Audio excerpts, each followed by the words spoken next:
Hi, my name is Tanya Sanders. I am the Associate Director of Academics at NWOET, and today I'm going to be talking about the basics of Google Forms. First, I'm going to talk about how you navigate and organize when you create a brand new form. The next thing I'm going to do is have us create a form if you're working along with me, and then go through some of the settings and a little bit of the interface. In this video, I'm only going to go over some of the basic question options. I will show you all of the questions that are available to do, but I will only show you how to do a couple of the basic questions. Then I'm going to show you the different views that you can have within Google Form. I'll talk a little bit about the difference between sharing and sending and adding a collaborator to it, and then show you how you can get notified after a form has been submitted. Okay, so here I am in my Google Drive. There are several ways that you can go to your Google Forms to create a Google form. As you've seen in previous videos, I like to organize my stuff into Google Drive. So if I'm in my Google Drive, and I got there from my little checkerboard, my waffle, I find the folder that I want to place all my items in. So if I have my Drive 100% online, YouTube series, and then I can put it in my practice folder. I can either right click and go to More and then select Google Forms, or I can go up to New, More, same thing, Google Forms. Now, both of those options did have the blank form or from a template. Now, with that being said, let me show you the other option. If I were to go to my little waffle here and choose Forms, there are apps for each of these, as I've mentioned in every video. So if I click on Forms, it will take me directly to a page in the app that specifically does all of my Google Forms. You may want to do this. It just lists all my forms that I've done in no folder option. I could create some file picker options, different views, list view, sort A to Z, and I also have a search function up here. But the way that I've always done it is I go into my Google Drive and I save it directly to there. So I'm going to go to More, Google Form, and create and share. Since I already have people involved with collaborating in that folder, that's the way that I will create that one. So as soon as I get in here, I can click on the title, Practice Google Form Basics. And if I want that to be the title, I can click within Untitled, and it will give me that same title that I typed in here. I could also change this by clicking and editing it. So as we're looking at the interface, title, this is where it's stored, and I could move it to a different folder. I can star it so it's in my important documents within my Google Drive. Over here, it shows me that automatically as I'm working, all the changes are being saved as I work. This is an add-on. There are some neat things that you can do with Google Forms. These might be some options in the integration video about Google Forms, which is in a different playlist. This is the palette, so I can customize the way it looks. I can change the color, the background of the theme. I can also change the font, limited, but I can change the font. I also can add an image that is already built in to the themes of Google Forms, or I can upload a video. So I can grab one of these basic ones that Google has added. So let's add this nice little purple one, insert it, and then I think I'm going to change my theme color to purple as well, and my background color a little bit deeper of a pinkish lilac. So you can customize this to make it look a little bit better. So the main thing that you would need to do in here, and I will talk a little bit about how you would integrate into your classroom in the integration portion in the next level, but right now we're only talking about how you would start a form, name that form, and then add some basic questions. So this toolbar right here, and sometimes it puts the toolbar down at the bottom, I can click on Add Question. So after I add a question, now I can go in here and I can start to type that question. As I'm typing, it will recognize automatically what kind of question it is. I didn't switch it to short answer, but maybe this is something that I want them to choose. So choose which state you live in. So it could be, whoops. It could be a short answer, but I want them to choose, so I'm going to do a drop down. And now I can put in Ohio, Michigan, Indiana.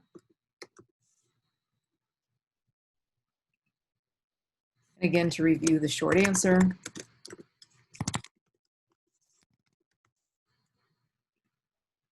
It already defaulted to it. And you can see that I also have long answer. And the other basic question option is multiple choice. So down here in this question, I can say which or what is the answer to 2 plus 2. And then I would give the options.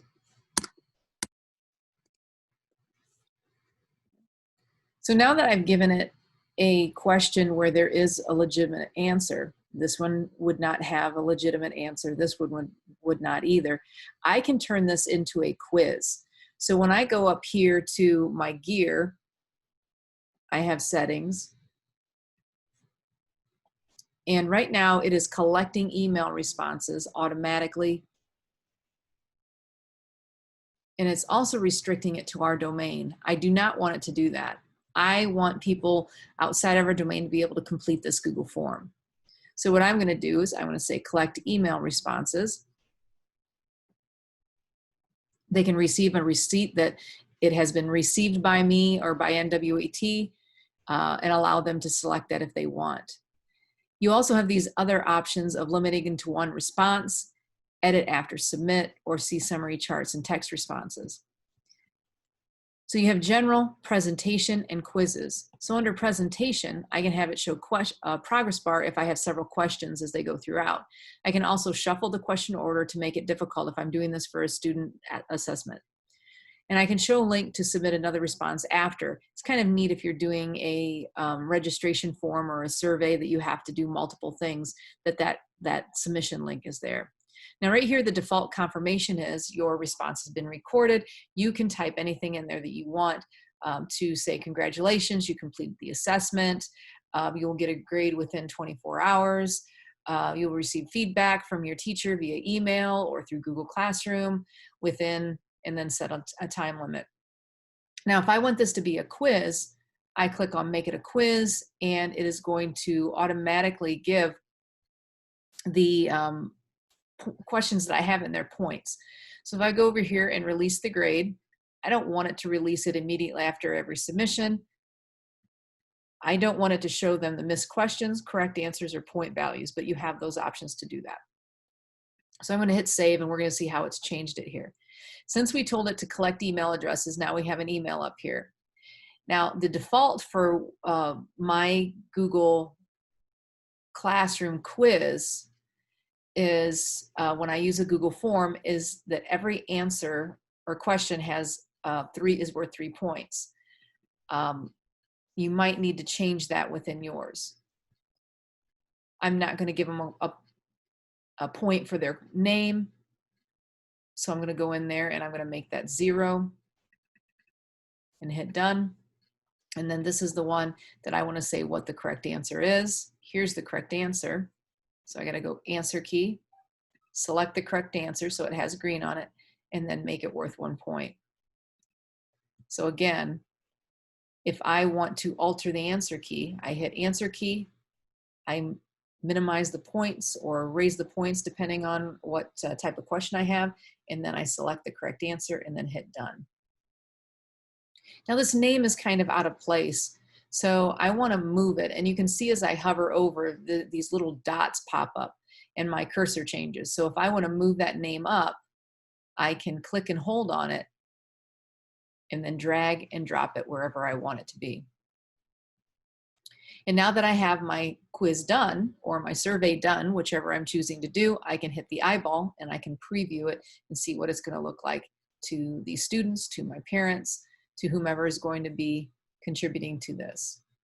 Seeing responses in Google Forms is done a little differently. It's done in multiple ways. So if I want to see the responses to the sheet, I can go to responses within here and it is waiting for responses, or I can do it in a Google Sheet. I will open both of those, then I will respond to the form so you can see exactly what those look like. So when I click on the spreadsheet view, it wants to create a brand new spreadsheet. It's going to save it in the same area that the Google form was created in, and then I'm going to hit create. It's going to create that spreadsheet. It's going to pop up in a new tab and you'll see what it looks like.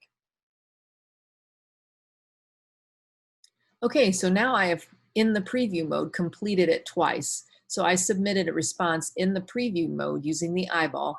I went and filled out 2 times this Google form. So you can see now that in the responses, I have 2 responses, and the average response for each of these is demonstrated through a graph, a chart of some sort. Right here, it has the emails that I've submitted and the first names that I've submitted. Down here, you can see that 1 person answered Ohio, 1 person answered Indiana. And then you can see how they answered, what is the answer to 2 plus 2? And it's 1 out of 2 will have the correct responses. When I go to the spreadsheet, you can see that it filled it out in a spreadsheet format with the responses, recording the timestamp, going across the row, the question types at the top, or the question itself. Okay, so we have the timestamp, the email, the score, the first name, and choose which state you live in and what is the answer to 2 plus 2. And as you go down, it will continue to fill those things in as you submit. So the one thing that I can do is set up notifications every time the form is submitted.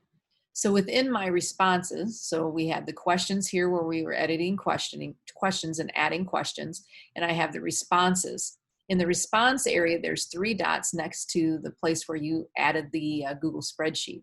So I can click on that, and the very top option is get email notifications for new responses. So if I click on that, it will automatically email me based on the address that I'm logged in with, the creation email.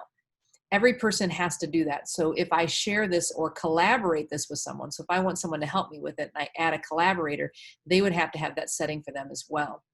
You can also look at some of the notification settings within the spreadsheet that you created attached to the Google form.